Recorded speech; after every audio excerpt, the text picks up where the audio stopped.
প্রিয় দর্শক, এই মুহূর্তে যে যেখান থেকে এই অনুষ্ঠানটি দেখছেন আপনাদের সবাইকে সাদর আমন্ত্রণ জানাচ্ছি পবিত্র মাহে রমজান উপলক্ষে মিশরের ইসলামিক স্থাপত্য ও ঐতিহাসিক স্থানসমূহের উপর নির্মিত ডিবিসি এর বিশেষ ইসলামিক আয়োজন স্যাভলন হ্যান্ডওয়াশ নিবেদিত আরবের পথে প্রান্তরে, powered by Shinex floor cleaner. আসসালামু আলাইকুম রহমতুল্লাহ বারাকাতুহু। প্রিয় দর্শক, এই মুহূর্তে যে যেখান থেকে বসে দেখছেন আমি শরাফত করিম আপনাদের সবাইকে সাদর আমন্ত্রণ জানাচ্ছি।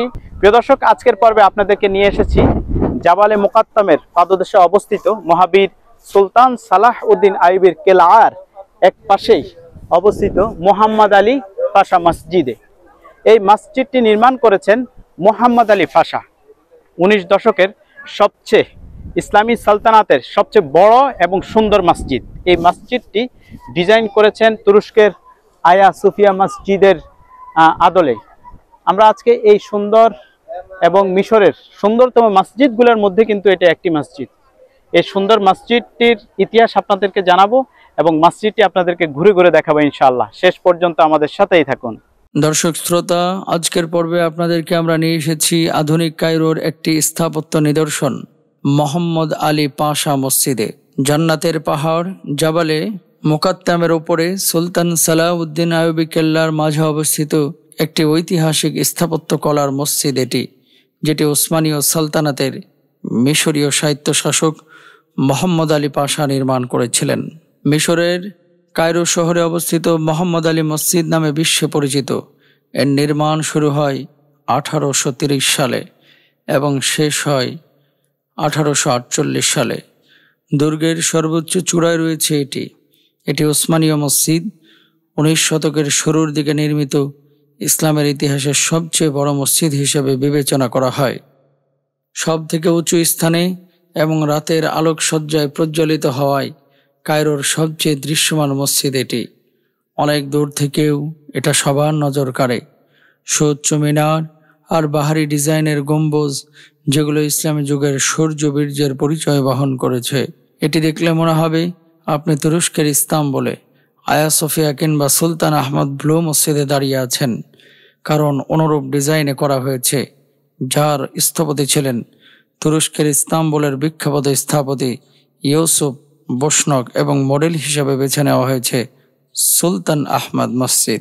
সালাউদ্দিন আইয়ুবী কেল্লা ও মোহাম্মদ আলী মসজিদটি কায়রোর আকর্ষণীয় ল্যান্ডমার্ক, পর্যটন সমৃদ্ধ একটি ঐতিহাসিক স্থাপনা। পৃথিবীর দূর দূরান্ত থেকে এখানে মানুষ ভিড় করে এটা এক নজর অবলোকনের জন্য। খুবই চমৎকার ডিজাইনে করা হয়েছে এটি। মামলুক সালতানাতের কিছু পুরনো ইমারত ভেঙে এই জায়গাটিতে মসজিদ নির্মাণ করা হয়েছে। নির্মাণের প্রায় অর্ধ শতক পরে 1899 সালে মসজিদের কিছুটা ক্ষতি সাধিত হয়। 1931 সালে মিশরের রাজা ফুয়াদ এটি সংস্কার সাধন করেন। সবশেষ 1939 সালে রাজা ফারুকের অধীনে এটি সংস্করণ সম্পন্ন হয়েছিল। এরপর থেকে মসজিদের বর্তমান রূপটি দাঁড়িয়ে আছে। মসজিদে রয়েছে বৃহৎ আকারে 5টি গম্বুজ, 2টি সুউচ্চ মিনার। মসজিদের ভিতরটা সম্পূর্ণ দামি মার্বেল পাথর দিয়ে মুড়িয়ে দেওয়া হয়েছে। এই মোহাম্মদ আলী মসজিদে একসঙ্গে প্রায় 10,000 মানুষ নামাজ আদায় করতে পারে। মসজিদটি 1816 সালে ওফাত গ্রহণ করা মোহাম্মদ আলী প্রবীণ পুত্র তুসুন পাশার স্মরণে নির্মিত হয়েছিল।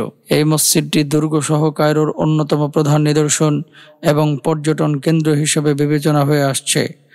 আপনারা এখন দেখতে পাচ্ছেন অটোমানদের স্থাপত্য শৈলীতে নির্মিত এই চমৎকার মসজিদটি। দর্শক ও শ্রোতা, আসুন জেনে নেই মোহাম্মদ আলী পাশা কে ছিলেন, তার সম্পর্কে। পুরো নাম মোহাম্মদ আলী পাশা আল মাসউদ ইবনে আগা, ওসমানীয় একজন তুর্কি। 4 মার্চ 1769 সালে বর্তমান গ্রিসের মেডিডোনিয়ার কাভালেতে জন্মগ্রহণ করেছিলেন।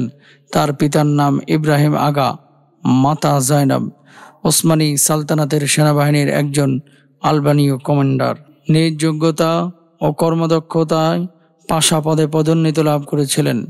মিশর ও সুদানের খেদিভি বা শাসক হিসেবে নিজেকে ঘোষণা করেছিলেন।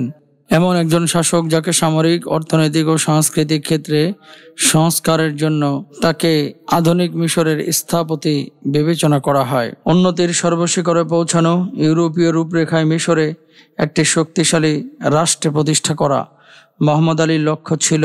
এই লক্ষ্যেই তিনি মিশরীয় সমাজকে পুনর্গঠন করেন, মিশরের অর্থনীতিকে মজবুত করে তোলেন, দক্ষ প্রজ্ঞাপন্য আমলাতন্ত্র গড়ে তোলেন এবং আধুনিক চৌকস সামরিক বাহিনী গঠন করেন। কৃষিক্ষেত্রে অভাবনীয় উন্নতি সাধনের পাশাপাশি মিশরের শিল্প বাণিজ্যের ভিত্তি গড়ে তুলেছিলেন। এক কথায় অর্থনৈতিক একটি সমৃদ্ধশালী রাষ্ট্র গঠনের জন্য যতগুলো পদক্ষেপ নেওয়া দরকার তিনি যেটি নিয়েছেন তার এই কৃতিত্বের ওপর আজ মিশর দাঁড়িয়ে আছে।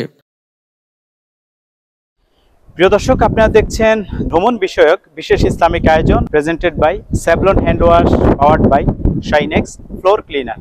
দর্শক, সময় হয়েছে বিরতিতে যাওয়ার, নিচ্ছি ছোট্ট একটি বিরতি, ফিরছি একটু পরেই, আমাদের সাথেই থাকুন। প্রিয় দর্শক, বিরতির পর আবারও সবাইকে স্বাগত জানাচ্ছি। আপনারা দেখছেন ভ্রমণ বিষয়ক বিশেষ ইসলামিক আয়োজন presented by Savlon hand wash, powered by Shinex floor cleaner. দর্শক, চলুন আমরা অনুষ্ঠানের বাকি অংশটুকু দেখে আসি।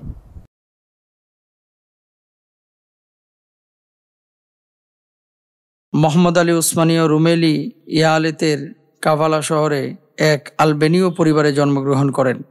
মোহাম্মদ আলীর অল্প বয়সে তার বাবা মারা যাওয়ার পর তার চাচার কাছে তিনি প্রতিপালিত হন। মোহাম্মদ আলীর কঠোর পরিশ্রমের পুরস্কার হিসেবে তার চাচা তাকে কাভালা শহরে কর সংগ্রহের জন্য বুলাকবাসী পদ প্রদান করেছিলেন। নেপোলিয়ন বোনাপার্টের ফিরে যাওয়ার পর এই দলকে মিশর পুনরায় অধিকার করার জন্য পাঠানো হয়। ফরাসিরা চলে যাওয়ার পর মিশরের ক্ষমতায় শূন্যতা তৈরি হয়। এ সময় মামলুক শক্তি টিকে থাকলেও দুর্বল হয়ে পড়েছিল। সেই সাথে ক্ষমতার প্রশ্ন উসমানীয়দের সাথে মামলুকদের সংঘাত সৃষ্টি হয়। এই দুর্যোগপূর্ণ সময়ে মোহাম্মদ আলী তার প্রতি অনুগত আলবানীয় সেনাদের ব্যবহার করেন। 1801 সালে তিনি মিশরীয় আরব নেতা ওমর আকরাম ও আল আজহারের প্রধান ইমামের সাথে মিত্রতা তৈরি করেন। 1801 থেকে 1805 সালের মধ্যে ওসমানীয় ও মামলুক পক্ষের মধ্যে চলা সংঘাতের সময় জনগণের সমর্থনের জন্য মোহাম্মদ আলী সতর্কতার সাথে কাজ করে যান। আমি এই বিষয়ে ভালোভাবে অবগত যে ওসমানীয় সাম্রাজ্য দিনের পর দিন ধ্বংসের দিকে যাচ্ছে। এই ধ্বংসবিশেষের উপরে আমি একটি বিশাল রাজ্য গড়ে তুলব, ইউফ্রেটিস ও ট্রাইগিস পর্যন্ত। মিশরে একটি ইউরোপীয় ধাঁচের সামরিক বাহিনী ও ব্যক্তিগত সাম্রাজ্য গড়ে তুলতে চাইলেও মোহাম্মদ আলী প্রথম দিকে ওসমানীয় সুলতান দ্বিতীয় মোহাম্মদের পক্ষে আরব উপদ্বীপ ও গ্রিসে যুদ্ধ সহায়তা করেছেন। তবে পরবর্তীতে তিনি ওসমানীয় সাম্রাজ্যের সাথে সংঘাতে জড়িয়ে পড়েন। আরব উপদ্বীপে অভিযান ছিল তার প্রথম সামরিক অভিযান। মক্কা ও মদিনা এই সময় আল সাউদের হাতে চলে যায়। সৌদিরা এই সময় আরব উপদ্বীপের অনেক অংশ দখল করে নিয়েছিল। 1805 সালে তারা হেজাজ দখল করে। ওসমানীয়দের মূল সামরিক বাহিনী ইউরোপে ব্যস্ত থাকায় দ্বিতীয় মাহমুদ এ সময় মোহাম্মদ আলীকে আরব অঞ্চল পুনরুদ্ধারের দায়িত্ব দেন। সুলতান তৃতীয় সেলিম ইউরোপের রীতিতে ওসমানীয় সাম্রাজ্যকে সংস্কার ও আধুনিকায়নের প্রয়োজন অনুভব করেছিলেন, যাতে ওসমানীয় সাম্রাজ্য প্রতিযোগিতায় টিকে থাকতে পারে। মোহাম্মদ আলীও আধুনিকায়নের প্রয়োজনীয়তা উপলব্ধি করেছিলেন। 1820-এর দশকে মিশরীয় শিক্ষা নূরাগীদের সর্বপ্রথম ইউরোপে উচ্চ শিক্ষা অর্জনের জন্য পাঠানো হয়, যাকে আরবি সাহিত্যের রেনেসার সূচনাকাল বা নাহজা বলে নামকরণ করা হয়। মিশরের বাইরে তিনি লেভান্ট শাসন করেছেন। তিনি প্রতিষ্ঠা করেছিলেন দাওয়াত মোহাম্মদ আলী সালতানাত। 1952 সালের মিশরের জাতীয় বিপ্লবের আগ পর্যন্ত এটি টিকেছিল।